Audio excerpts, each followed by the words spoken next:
All right, we are live here now. This is Hannibal from thehannibaltv.com with the much requested interview finally happening. Former WWE Tag Team Champions as the natural disasters with Earthquake. He's actually the uncle of Cody Rhodes and Dustin Rhodes, brother-in-law of Jerry Sags, yes, and Dusty Rhodes as well. Sure, So that's that's my brother-in-law. Yeah, my brother-in-law. I miss him. And godfather to my oldest boy, which is Berkeley, and he works for WWE now.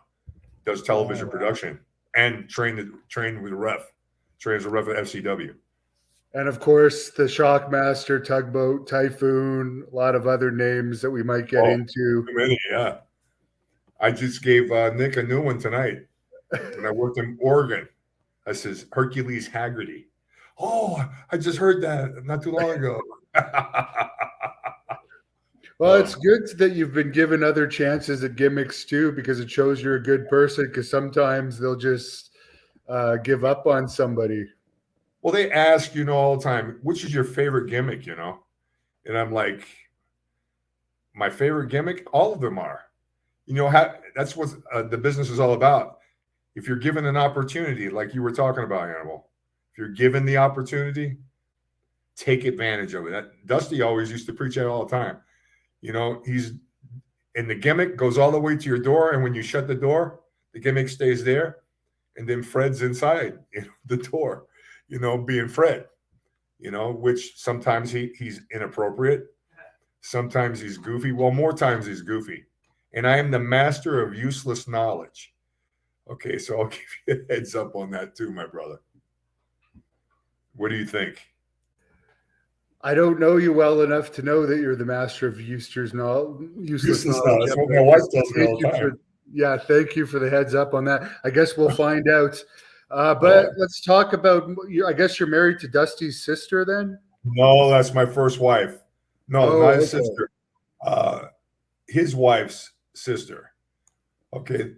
There's a whole big family there. And his, my ex-father-in-law, okay, there's half sisters and full sisters, and they all got the same mom, but there's a couple of different dads in the picture, but and there's kids and stuff, but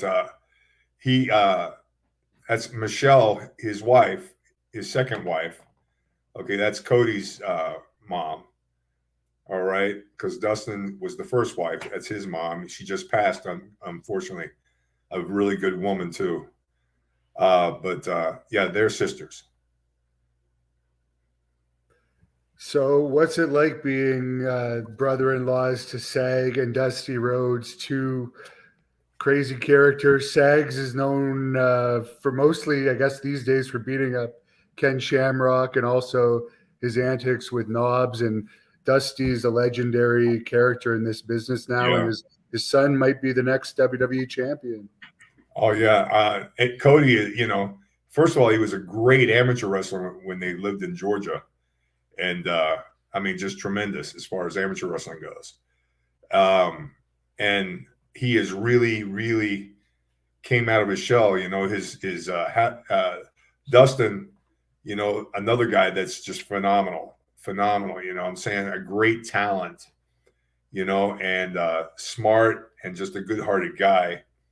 But the business is hard on a lot of people, and he went through some low times, but he's doing very, very well now, and he's always been an accomplished wrestler. And Cody, it goes without saying, he's versatile, he's intelligent, he can talk when he gets in front of that camera. Very outgoing, very good with fans, whether they love him or hate him, depending on the angles that are run. But a very, very good guy. And Sags, in the past, when I was married to my first wife, the only thing that was funny was holidays, when all of us would get together. You know what I'm saying? When we weren't in a road situation, Did it help you with employment over the years, having those type of connections? I don't think as much. I'm sure that, I worked when Dusty had Florida Championship Wrestling there in Florida.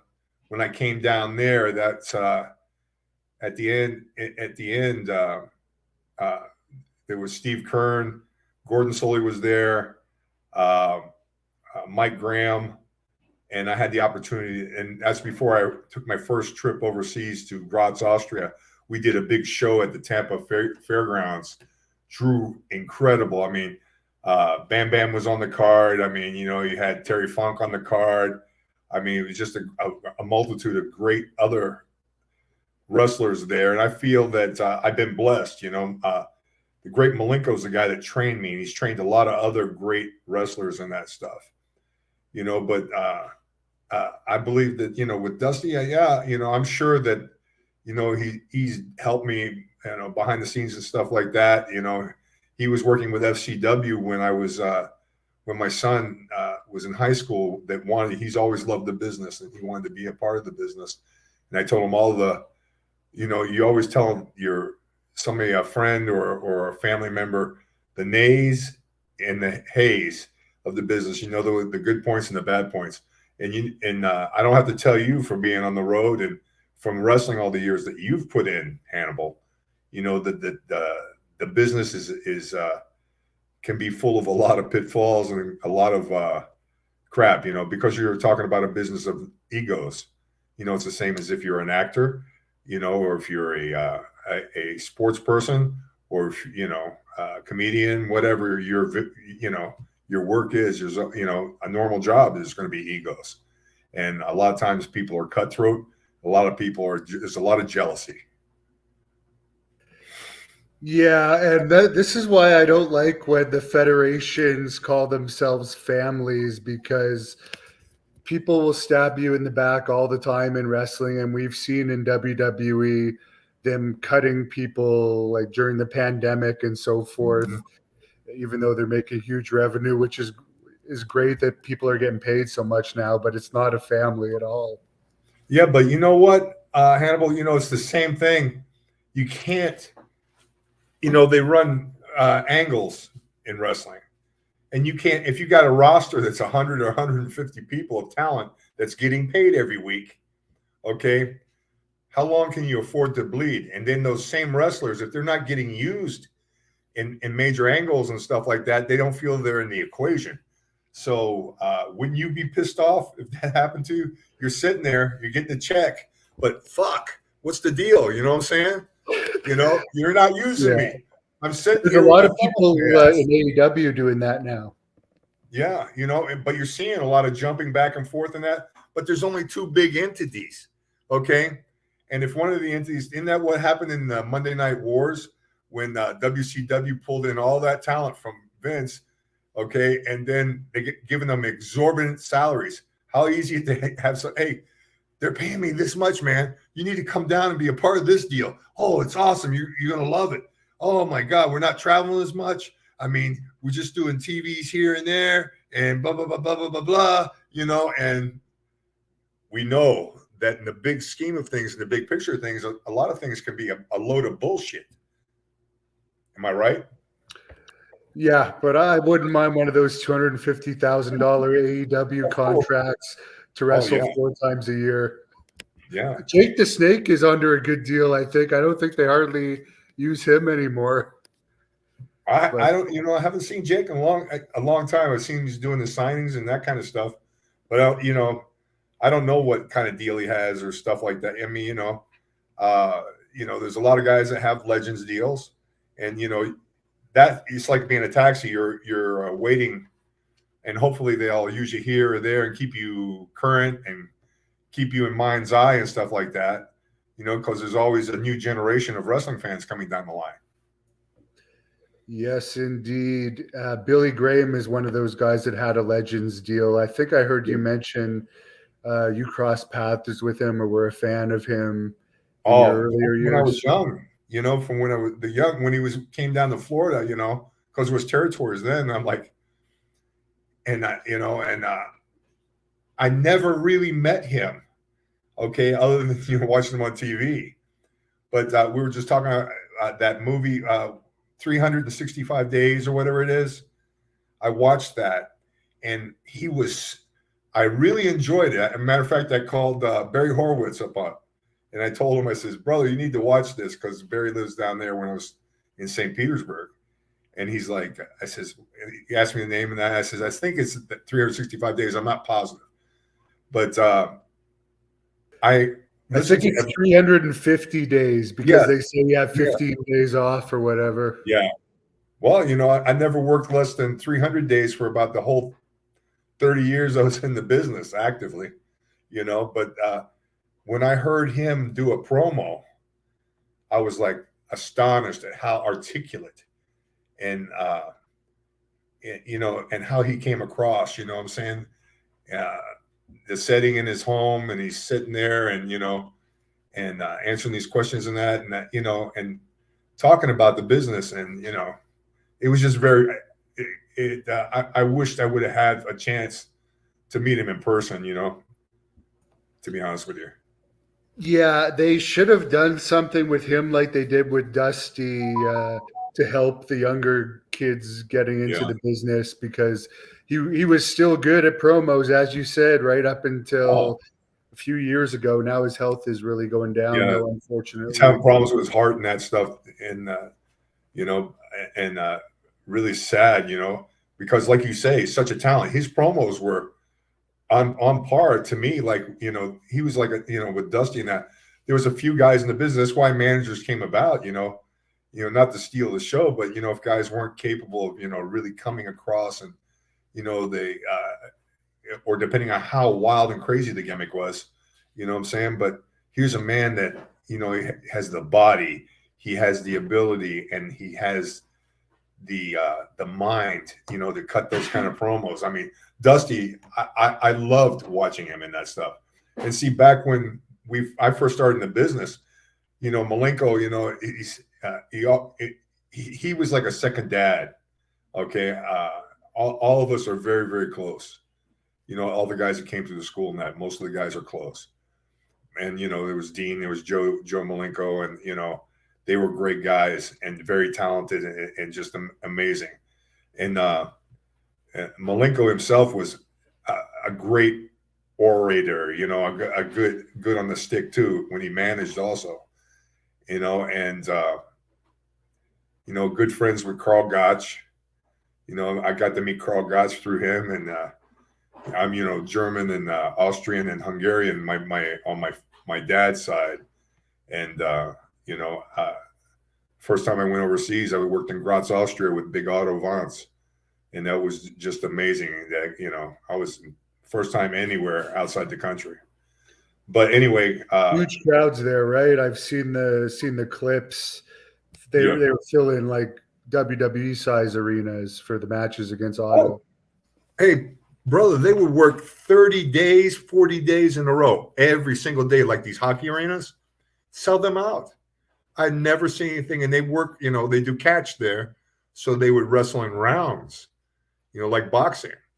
And they would have the big parade every night. All the competitors would walk around, come out to the music and and there was guys from all over. There was guys from UK, Ireland, England, Giant Haystacks was there when I was there. I was only there for 10 days, but they would live in a motor park, like a campground, but they'd be there wrestling every single day, 30 to 40 days straight.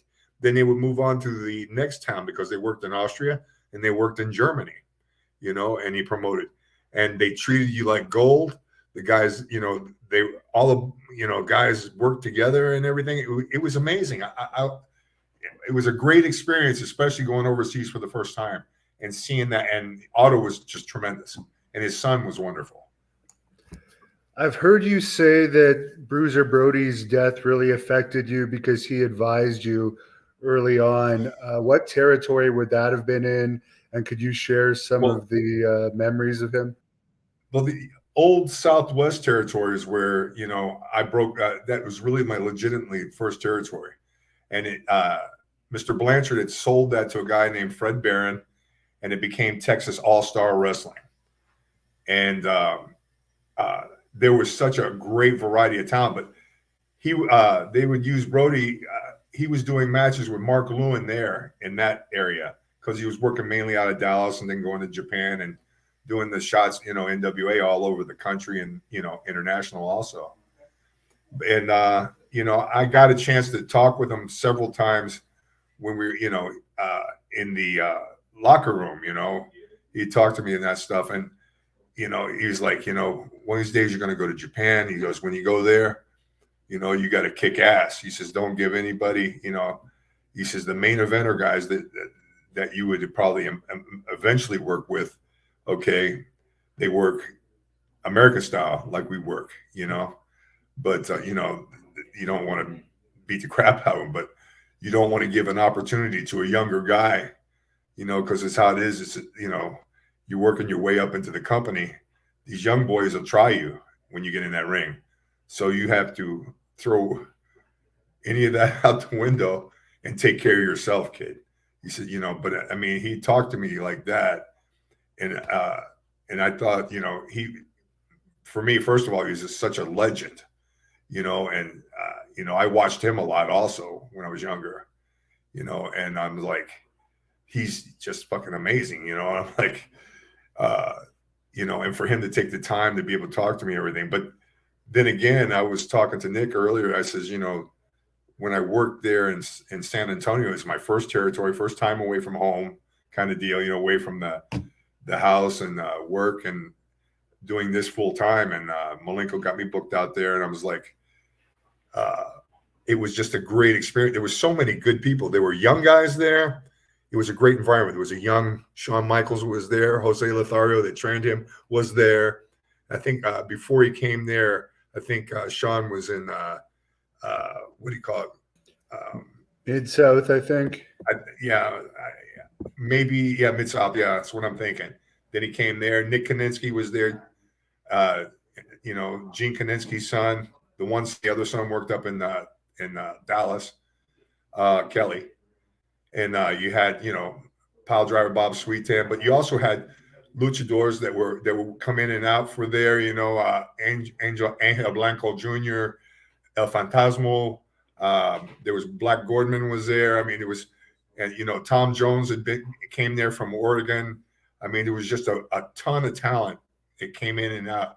I went through Buck Robley was the booker when they pulled me in. I was there with him. Then Chavo Guerrero became the booker there. And then I went to Jonathan Boyd came in. He used to be the flag waver, the original, I think, with the sheep herders, and that's why. But before the sheep herders left, I got a chance to meet with those guys for a brief, and they were just awesome. But I loved them because they were the bloodiest, nastiest. I always tease Luke about it. I says, then they turned you into the Bushwhackers, the polar opposite, you know what I'm saying? But they got over, I mean, they were tremendous. And you're talking about guys that have been working since the 60s, and that's why I always love talking to Luke. I'm sorry. Oh, yeah, no, I'm friends with Luke, too, because when I wrestled in Puerto Rico, he was the booker. Yeah. He actually gave me the name Hannibal when I wrestled. So he's a great guy. Great mind. Another guy you worked with that went on to be a world champion, I guess, was DDP, was managing you in Florida. Yeah, him and Sir Oliver Humperdinck, kind of like at the same time in Florida when I was working there for, that's a little further down the road, but that's before, I came to WWF. And, but he was just amazing. We did great promos together. He was there. I mean, it worked good. He's a very talented, very smart. Well, obviously, from, all the self-promoting he's done and everything, because initially when I met him and when he was working with me there, he was down in Fort Myers. He works at a nightclub there, doing all their promotions and stuff, for the nightclub they worked in. And so, I mean, just sharp as a tack, very hungry, loved the business, loved Dusty.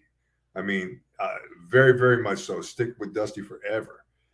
So, I mean, he's just a tremendous guy, good self-promoter, and, very talented. I'm not sure if you wrestled Scott Hall in Florida or later on in WWE, but how were those matches and how did you get along with him outside the ring? Oh, they were good. I never had a problem with Scott outside the ring.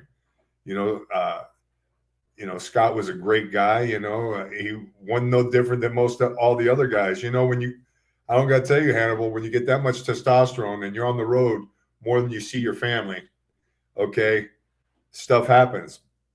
There's the ribs, how severe the ribs sometimes are different. But Scott was a great guy. He was a good guy that had some issues, that caught up with him and everything. And he was a great loss to pro wrestling. He was very talented, he was very, him and all the guys part of that Minnesota clique up there. I mean, we're very, very close. You know what I'm saying? Kurt Hennig and him were almost like inseparable a lot of times. You know what I'm saying? And a lot of people say they're not as hard as they were been talking about him, but he's a good guy, man. He's a very, very good guy. Just sometimes, shit happens on the road and you're affected by outside forces. And as far as signing WWE with WWE, who recruited you there? And I understand you were also being courted by WCW around the same time, so you had the choice of both companies. Well, I got called into the office in Tampa when I came back from being in Austria. I was there for 10 days. I worked with Otto, was the big blow-off deal and that. And then I came back. They called me up. I came by to say hi to everybody. And they said, hey, while you were gone, we got a couple of phone calls. And I go, oh, yeah? Who? He goes, well, I think it was Kevin Sullivan had called from the office up there in WCW. And then office call from WWF. And they wanted to talk. They asked about, they were interested in me. They told them, and they sat down and talked to me like, that's how close we were in that office, and all of them sat and talked to me, we're not going to say pro or con for anybody, you make the best decision what's good for you, what you feel like, but these people are interested in you, and we'd like to see, how you feel about, who would you like to go talk to and work with, and no disrespect to WCW. I gladly would have went there to work. My biggest fear was feeling that I was mature enough and in the ring and that I could come forward with something that they would enjoy, or consider me good to be as part of the talent there. And so I says, but I've always wanted to go to WWE ever since I broke in the business and this, and watched it and everything. Vince had pulled every great champion from every territory, up there to be on his roster. I think, and I'm like, I knew back then, people were sending them tapes, both companies, left and right. They probably got 40, 50, 60 tapes from independents working out, that are wrestling or working in other parts of the world and the country, and so I'm like, if I could make it up there, if they like me, and showed an interest in me, could I do, I hope I could do this, I wouldn't want to be like, oh, you get thrown back, it's, get thrown back and, beat myself up forever. You know what I'm saying? I'm trying to do his best every night that I'm in that ring, and working with my opponents, trying not to hurt them, all that, you as well as anybody knows that, when I first got in there and went out, I was pretty much a crowbar, because I was a power lifter and did a little bit of amateur wrestling, when I was playing football in high school and that stuff. But when you get out there with these guys that are, all I can tell you is our ring generals is the best description. From the guy that's working the bottom all the way to the top, they're all ring generals. Great talents, and it's one of those deals that I went up there. I almost had a Shockmaster moment when I came through. I went to pull me up to go to TV at Niagara Falls, okay, on the American side. And I walked through and they had a makeshift dressing room because of the way the building was configured, and It was a curtain on aluminum rods that ran the whole length of one section of the building. So they go, that's where you go, is the dressing room. And after I introduced myself and said who I was and everything, they sent me a ticket. I flew up. And anyway, I'm like, walked through, pulling my bag behind me. It catches onto the drapes, and the stanchions start to fall. I quickly grab them before they could come over, and I'm like, it's like I tell everybody all the time, the Shockmaster was a bad gimmick, to do, and it happened to me, and I'm like, but everybody has a Shockmaster moment, at least a minimum of one. I've seen the top professionals have Shockmaster moments, from somebody jumping into the ring, catching their toes on the top rope and falling flat on their face. And some of them are consummate professionals, but even some of the angles and gimmicks that they've done in the business. There's been 2 in WWE recently. Uncle Howdy missing the stage dive in his debut move. Yeah. And then Big Money, or Top Dollar, I think his name, did a dive. But you know what the dumbest thing about it was? I think even worse than him missing the dive, I don't know if you saw it, but all 6 wrestlers that were supposed to catch him took the bump from a dive where he got his foot caught. Oh my God. Yeah. His foot were caught in the rope, so he didn't touch any of them, but they're so used to. And they all took the bump. Yeah. The invisible bump. Yeah. So that was at least your dive, at least your thing didn't break any kayfabe. But when you're talking about almost knocking down the dressing room curtain, that would have been, there was still kayfabe then, so that would have been a big deal. Big time. Yeah. And kayfabe, breaking kayfabe in front of the top of the top. Oh my God. How would you live that down? You know what I'm saying? Having a Shockmaster moment, but everybody has one. They don't want to admit to it, but they do. And I've been to a lot, when you do the math, 30 years around the business, 300 days a year, you do the math. How many people have I worked in front of? How many people I've worked with? They ask you got fans that ask you, what's your favorite match? Or who is your favorite guy to work with? I like working with them all, some are easy, some are not, but it's part of the business. What they tell you, kid, if you can't take a potato, maybe you should be in a different profession. Yeah, that's definitely true.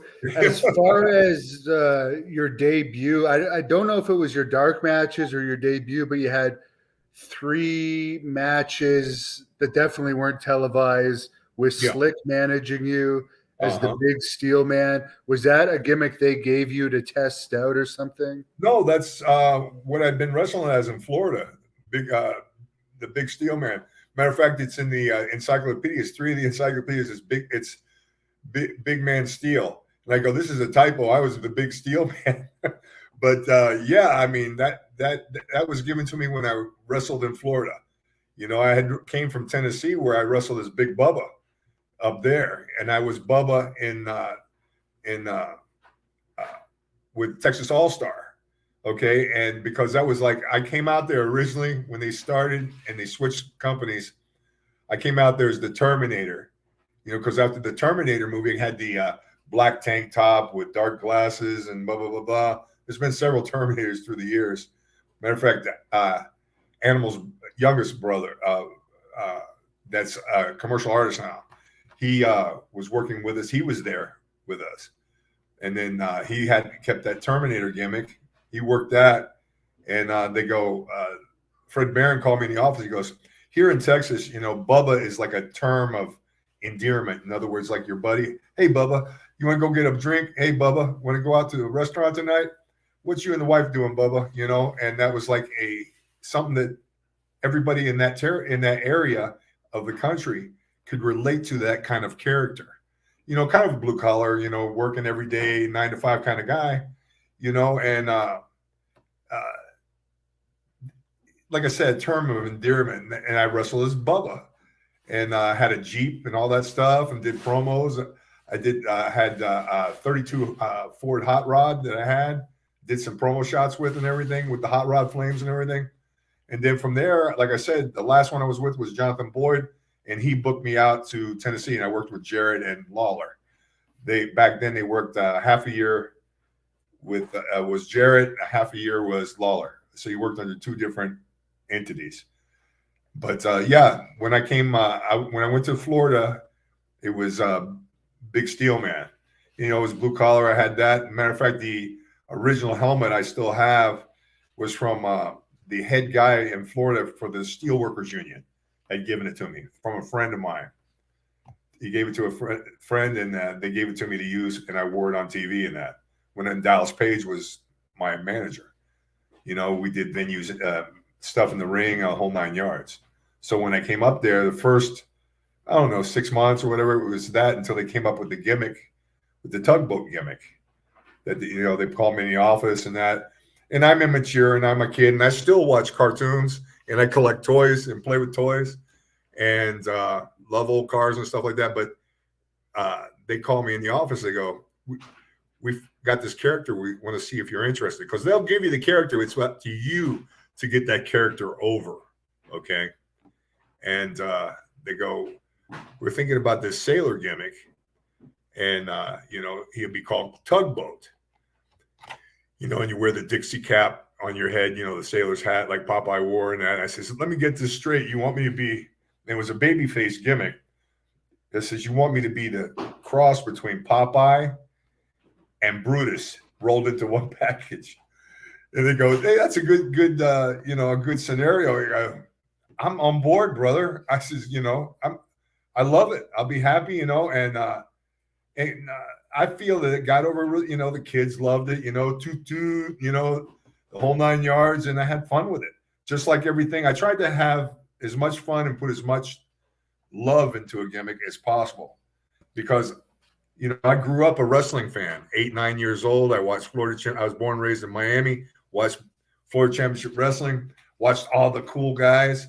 And I went to my first live match. I was telling the guys tonight at, you know, in Miami Beach Convention Center, where they filmed the Jackie Gleason show back in the day.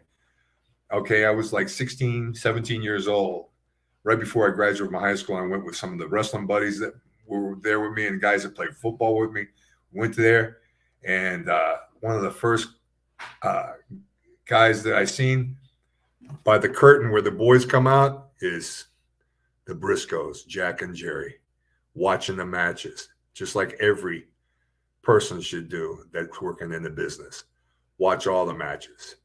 You know what I'm saying? And back then, you better not, it's not like some places, I ain't going to mention any names, where you take some guy's finish and use it for a high swat. You know, that used to be a big no-no. You're talking about kayfabe. My brother, Hannibal.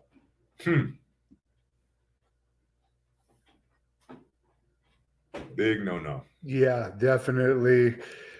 And of course, I was a kid for Tugboat. So for the people that don't remember it, that was probably your most over character that you did. I remember seeing you here in Ottawa at a house show. Yeah. And everybody was going nuts for it. And they paired you with Hulk Hogan to help get you over right away. What's going through your mind when they're telling you about this? At one of the peaks of Hulk Hogan's career, it was just starting to go down a bit, but he was still at the top of his game. And here you are, going to be his friend. I'm waiting at the gorilla position, and I had to pee sometimes 3 or 4 times before I ever go out there. I was so nervous. But once I went through the curtain, and once I was out there with the people and listened to the people, because Hogan was over, you know, and really and truly, Hogan is still over. I mean, and, you know, he's a human being, and, you know, they got the ups, the downs, and they do everything sideways. I mean, but it was, you know, look at how many people, not just me, how many people that he touched in the business. And, you know, just the association, it just blew up above and beyond what they were normally getting, you know what I'm saying, by being part of that, you know, Hogan's wagon train. You know what I'm saying?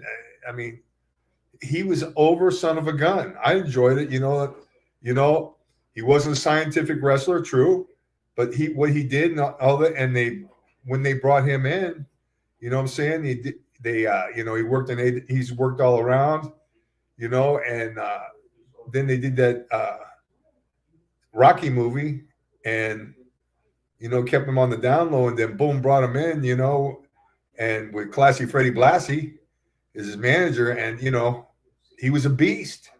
He was a beast, brother. You know what I'm saying?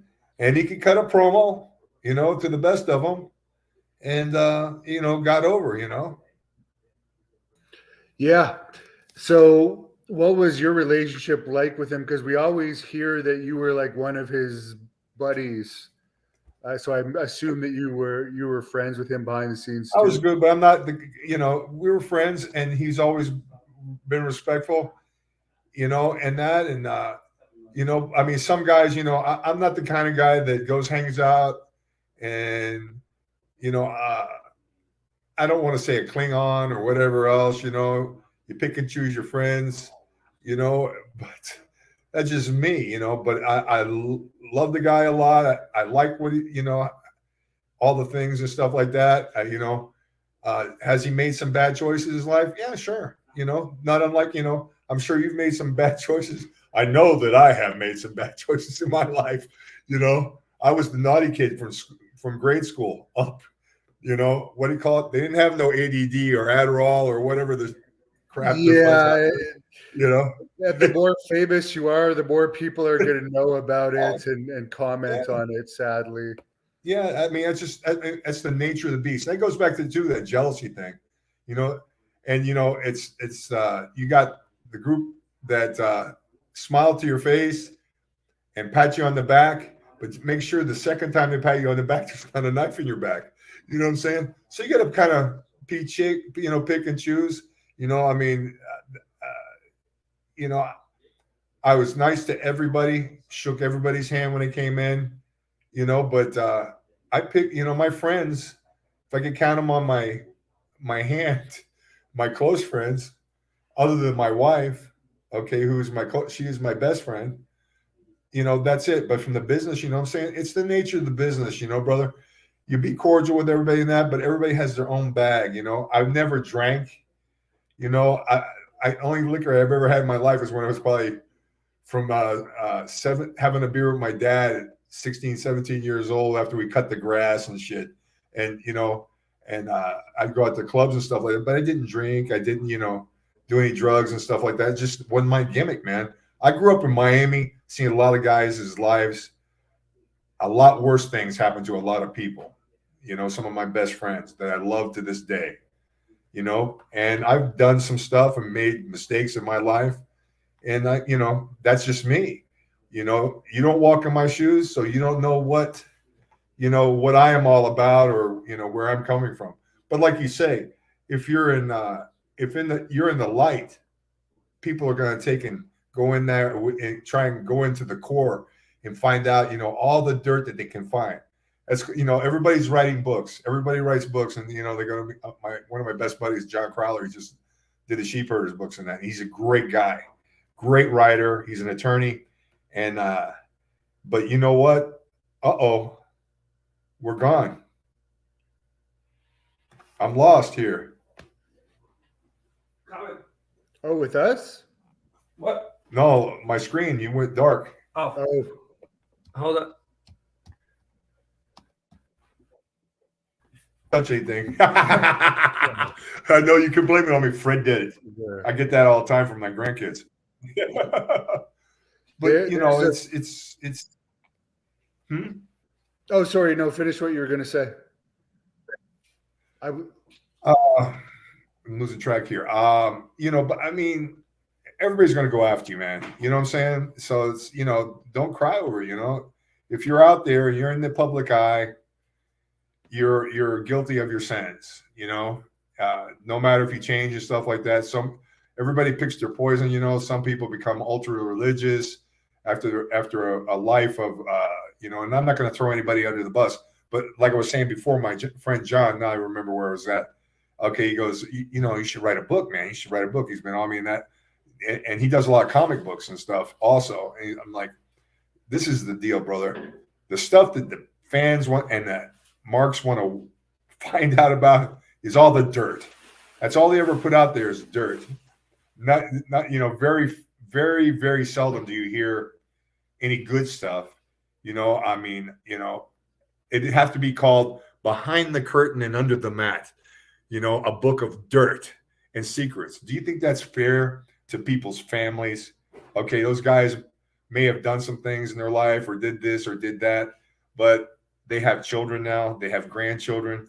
They're older, and I mean, some people are really miserable, but you can pick and choose who you're married to and who you hang out with, and change the way things are. But, that's just how people are, though. That's why the Kardashians are big sellers and all these different programs like that, do so well because people want to know dirt and they want to, being famous for not being famous. There's a couple fan questions that gave little tips here, so I'll throw them in. Someone wants to know if you have any Vader stories from Japan.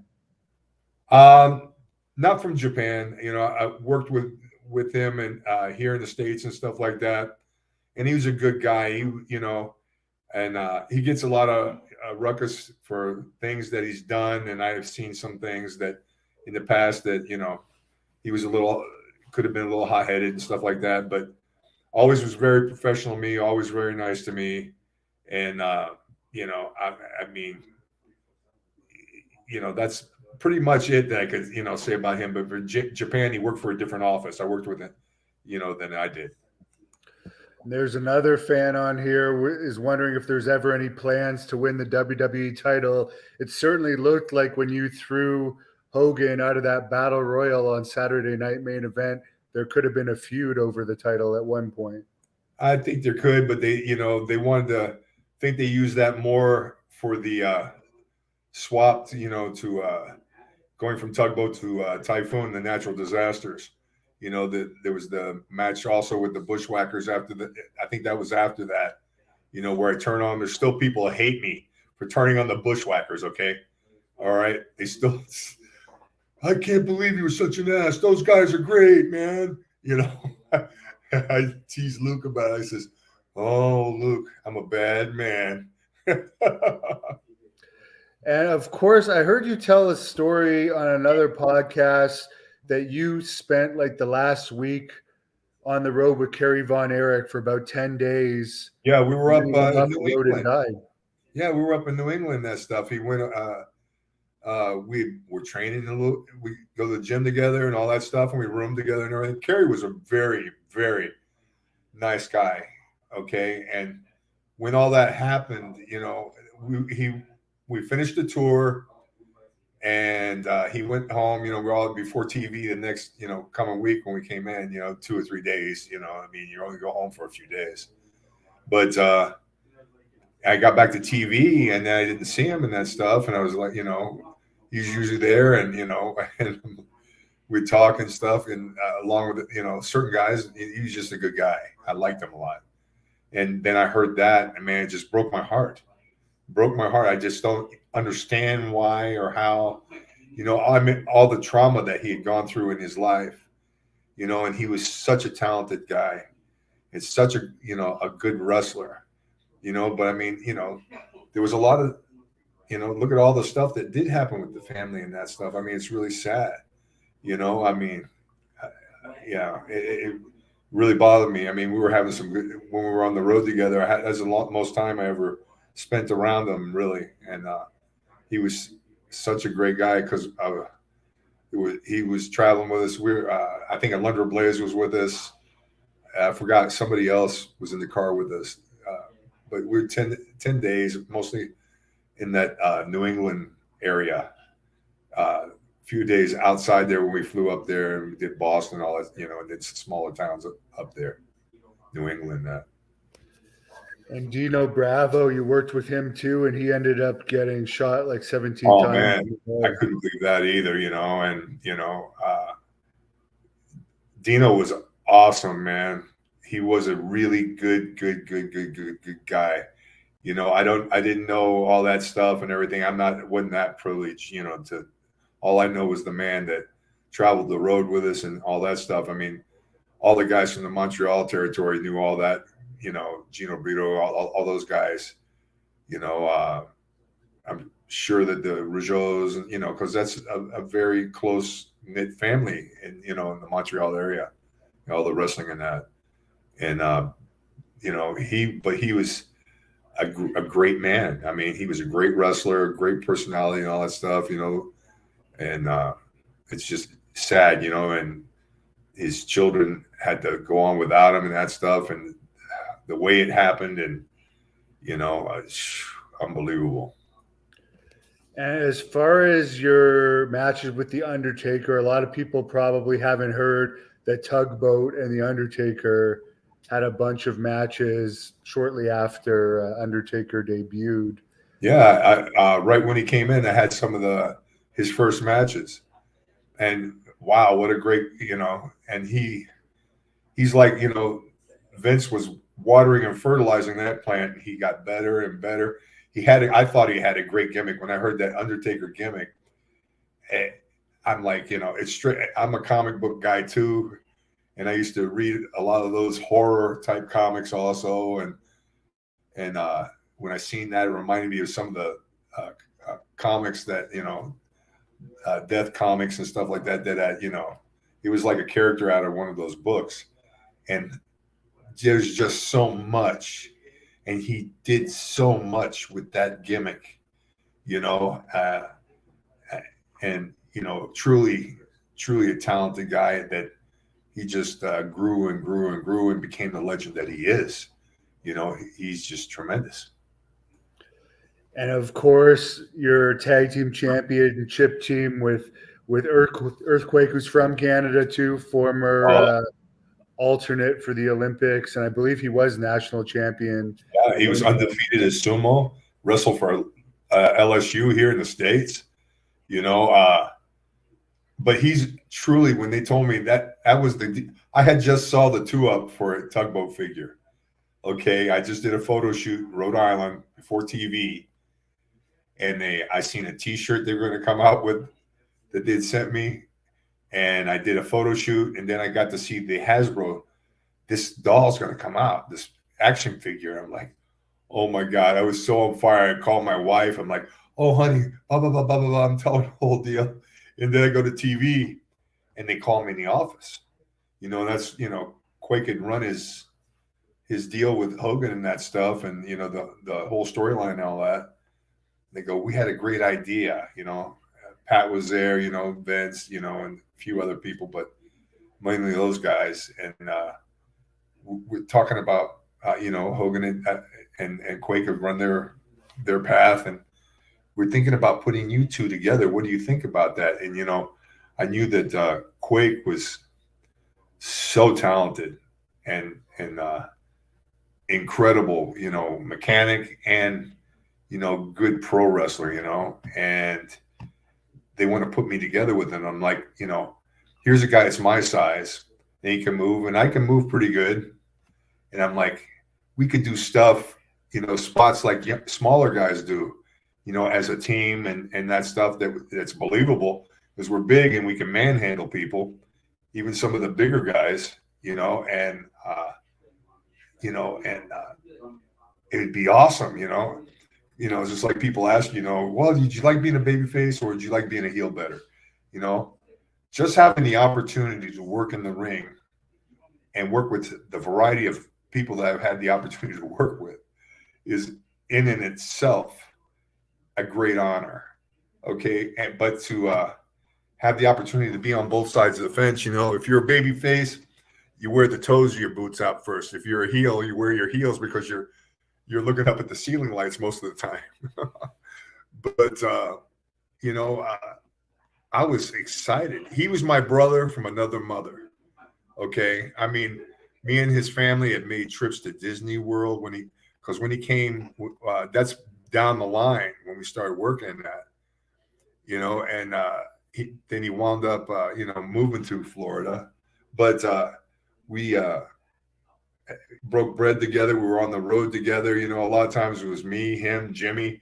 When we got together, you know, Earl Hebner and was a lot of times on the rides with us, depending on the towns and where we were booked in that, you know, and You know, it was just great. You know, it's good. You know, and Hannibal, I'm going to tell you that, you know, in the business, you know, tag teams are come and tag teams go, but you know, the personalities. Sometimes it makes it hard. You know, you may have a great one guy, and then may have another guy that's into all kind of crap. But you got to remember that both the members of the team, that's why it's called a team, work together. Okay. And so the less headaches that the team has, okay, the better it is on the road. Remember, that's who you're on the road with, that 300 days or more a year. Okay. And it's a situation where we didn't have to worry about each other. We didn't have to worry about a guy being drunk or high or, you know, whatever, or having a shitty day. You know, even if he was so much like me that he didn't, you know, if he's having a hard time or bad, we talk about everything. To be honest with you, we were on the road. We were very, very close. And I miss him a lot to this day. I miss him a lot. You know, when he got the cancer, you know, I hated to hear that. I hated to hear that. And then it went away when he moved to Houston at one point because they had a great cancer place there. And then right before his stepson was going to get married, they were going to have the wedding in Orlando. He gave me a call. He says, "It's back, Fred." And I hated to hear that. You know, my dad had 3 bouts with cancer, among things. But yeah, I couldn't have asked, and it made me, you know, made me the happiest, I think, of all the guys I ever was with in the business. And I loved Goliath. He was a great guy when I tagged in Tennessee and that stuff. And I've worked and tagged with a lot of great guys, and I love them all. Okay, I'll never speak ill of the dead or the living either, you know. But I miss him a lot to this day. It was like a piece of me was gone, even when we were not working together. You know, it hit home. He's kind of famous now for this Japanese video where it looks like a guy gets a little bit stiff with him. Doesn't look like a full shoot or anything, but he ends up grabbing him in like a single. Katao. That's Yeah. Katao. Yeah, he was in WrestleMania 7 or something too, right? Yeah, Katao. He was with Inoki. I mean, not Inoki, but Tenru. But I worked with him over in Japan, and he kicked 2 of my teeth out, and I threw him off to the floor. Back in the day, he was black belt in judo. He was champion and sumo. Back in the day, big boy. Just trying to make a name for himself, I guess. Well, you know, and that's after with Quake, I spit the teeth out of my mouth to the floor, and his eyes got like, oh no, you know. But you know, and I'm the least to be that way. I mean, I'm not, you know. I have a temper, like everybody has a temper at some boiling point, but it's not something that I'd bring to the ring. If I had something, if there was that kind of issue, I'd keep it to myself. You know, it's not my deal. You know, it proves nothing. It does nothing. You know, that was like, you know, doing that way was a little bit like a receipt. You know, I didn't hurt him, but it, you know, never had to worry about that again. Did New Japan or All Japan at least pay for your teeth or whatever company? Oh, no. It wasn't with that. I came over there because when Vince was working with Tenru and War. Okay. Yeah, War, Wrestling and Romance. And I loved Tenru. He was a good guy. And all the people that were associated with that. Sato brought a lot of the guys over and helped book too there for that. So what made you jump to WCW? Because I know Earthquake left, but you were still going as a singles star for a while. Well, I think that came further down the road because what took me away from Quake is I was opening 2 nightclubs down in Key West. I invested a whole lot of money and stuff because I'm thinking long term about having something to fall onto when I want to leave the business. You know, I had young children, very young children, and 3 of them, And I was like, this is what I want to do. And I was very familiar with that business. And I brought my brother-in-law's, one of my brother-in-laws, my wife's that was married to her brother into the business. He'd been around the business and worked with his dad, who's been in the restaurant and nightclub business for over 50 years, Bobby Rodriguez. Anyway, I opened that. I was in the midst of getting it finished in that, and my brother-in-law had came up to Tampa. Okay, spent some time up there for a few days with his wife, and they went to a sporting event in Tampa. He and his buddy had went to a sporting event, stopped at a 7-Eleven to get a bite to eat or and something to drink, and he went on the phone and was talking to his wife. When his friend come out, there was a bunch of kids, about 6 or 8 of them, and they were there, and they ranged. The oldest one was 18, the youngest, were like 12 or 13. Okay, and they were all together, hanging outside. And the guy's vehicle was his truck or whatever it was there, and he's on the phone. They came out and started messing with my brother-in-law's friend. Okay, and they started, the big fight, and all the talk and smack and shit like that. They're kids, and my brother-in-law goes running over there about the time that the oldest kid pulls a pistol out of his truck and shoots a gun, I guess, to scare them. Winds up cutting. He hits my brother-in-law and cuts the main artery going into the heart, and he dropped dead on the floor right there outside this 7-Eleven. And the rest is history. He was going to work. He was going to, when I was on the road, he would be down there, and then I would fly directly into Key West on my days off to be, to promote and do all that stuff down there. I had family that was down there also in Key West. But that's what took me out. When that happened, I had to go to event, and it pulled me away from the deal there. And I worked. He says, "Well, you need to work these days, And they were mostly single matches and stuff like that. We finished out the calendar dates, and that was that. I had to go, and I left my family up in Tampa at our house up there, and I was down there staying at a house that my father-in-law had down there. That and I was living down there. I was putting anywhere from 12 to 16-hour days in, almost 7 days a week down there working on my business, trying to take in, I couldn't just let it go. I had a whole lot of money invested, and that's what took me out of there. And then eventually when I got things put together, I went up there to work with WCW that, and then I was doing some independents and a couple of things overseas.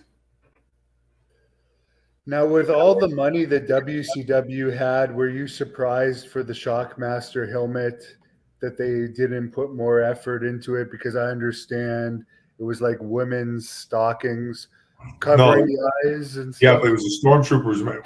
Initially, it didn't have anything there, so the glitter was coming in through the eye holes when they had me do the initial fitting. And so they took the secretary and had her pull off her pantyhose. They cut 2 patches out of those. So the little hole that I was looking at with the glitter coming in, that was to protect it from getting in my eyes, and doing damage. Well, it's good, but then you can't even see shadows. So it was like point and shoot. When I went through that wall, Mike Graham was the guy that gave me. They couldn't microphone the mask anyway, because all the mask was, because people ask, fans ask her all the time. You go, well, how could you wrestle in that thing? How would you? It's not what it was for. It's defeating the purpose. What it's for is just to protect them from knowing my true identity. Like maybe they wouldn't be able to guess who I was, but they put that on me, and then I had one of the Awesome Kong's ring vest that they wore to the ring, and I came out with that, wearing that over the top. That's what they wanted me to wear out there. and it was just to go to do that promo, you know. And the original deal, which is this, they talk about the Super Shockmaster before they, I saw you wrestle as the Super Shockmaster, by the way, for the fans that haven't seen. That was a good outfit. And that gimmick could have got over, I think. It was like it wasn't going to be like Glacier's type gimmick, but it was, like a comic book type character, cross between a lucha type, and, a comic book, superhero deal kind of look to it, you know what I'm saying? And it would hide, the top of it, my hair hang out, and then it was a chin type mask. And, it was pretty cool, I thought. But, those guys there, I think they were, it's when before they turned me to Uncle Fred. They worked the whole gimmick where Cody and his sister Teal and all the neighborhood kids are on the couch and they're watching TV and they go, "That looks like Uncle Fred," Cody says. And that's when I became the, Shockmaster becomes Three Stooges number 4. What I don't understand, though, is it's easy to say now, like with the internet, that everyone knew, but they could have just changed your gimmick because no one saw your face. But every time they used you, I always hear the commentators making jokes about it, and they turned you into a joke. Whereas if they had just kind of changed your name and given you a fresh gimmick and not have to have the announcers bury you, you still could have got over, I think. That would have been my feeling about the whole deal. I mean, crap happens. And when it's live TV, because that's what it was at Bash at the Beach, it was live. It wasn't a taped show where, like in the past, like when I worked for WWE, where WWF, they made the guy, if Vince comes out screaming out of the back room that he hated the match, going to put you on the third hour and you're going to redo it because they know that by the third hour, half the crowd has gone down. They move people, to the hard camera side, virtually, and they redo the match. And this is what I want, blah, blah, blah, blah, blah, blah, blah. And, but this here was live, and the wall I busted through is like a wall in your house. It had wood studs. I broke, I don't know, 3, 4, whatever, wood studs. I double axe handled it because you couldn't see what you were doing. But there was a board that went all the way across because the height of it was 5/8 sheetrock that they made the set up for Flair for the Gold, just like it would be in your house. And, but it was one-sided, just the rock on one side. But,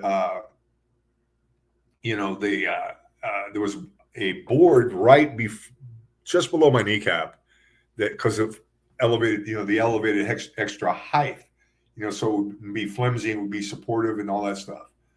And next thing you know, bingo bango, I hit that, because my grand was the guy giving me a cue. He's like, "Fred, you're going to have to hit that son of a bitch hard to go through there." So I'm like, he says, "There's pyrotechnics, blah, blah, blah, blah." I says, "Okay." I says, "Brother, I'm benching over 6. I says, I can knock this wall out."